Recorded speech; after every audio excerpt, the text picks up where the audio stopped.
As depicted in the title above, I will be discussing the idea of rereading books.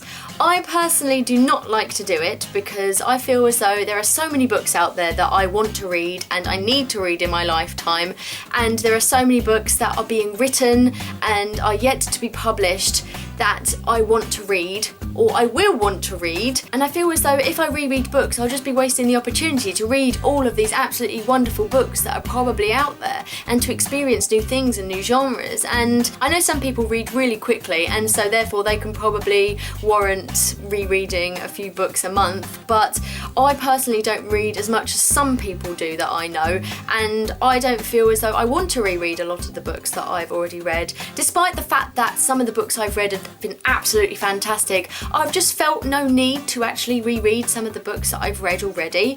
I just don't think I'd get anything out of it as such. I'll just be thinking about what happens at the end, and I think the fact that I've already read it ruins it already, because when you first read a book you don't actually know what's going to happen. You have that anticipation and that tension, and I believe that if you actually reread a book it takes away all that excitement of the first read. Obviously there are some books that I'd like to read again for the first time, but that's a different topic. Oh, what was the next thing I was going to say?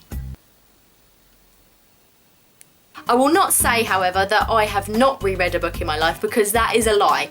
I have reread books before, and that is only because of the fact that when I start series, let's just say I read the first book in a series, and then I'm usually the kind of person that will read the first book and then wait ages to read the second book because I don't want to read them all in a row, and then by the time I've reached the second book I've totally forgotten what happened in the first book. So in those instances I have reread books, and one series that comes to mind is His Dark Materials by Philip Pullman. Now, I've read the first book twice and I'm still yet to read the second book, so it looks as though I'm going to have to read the first book again, which is my own fault, and I take full responsibility for that because I am really stupid. Yep. I'd really love to hear what you guys think about it. Do you reread books? How often do you do it? Why do you do it? And what books have you actually reread before? I'd be really interested to know. And I just generally love talking with you guys, so it'd be great to have a discussion down in the comments below. Anyways, I think that's all from me, so I will see you later. Bye! Meow.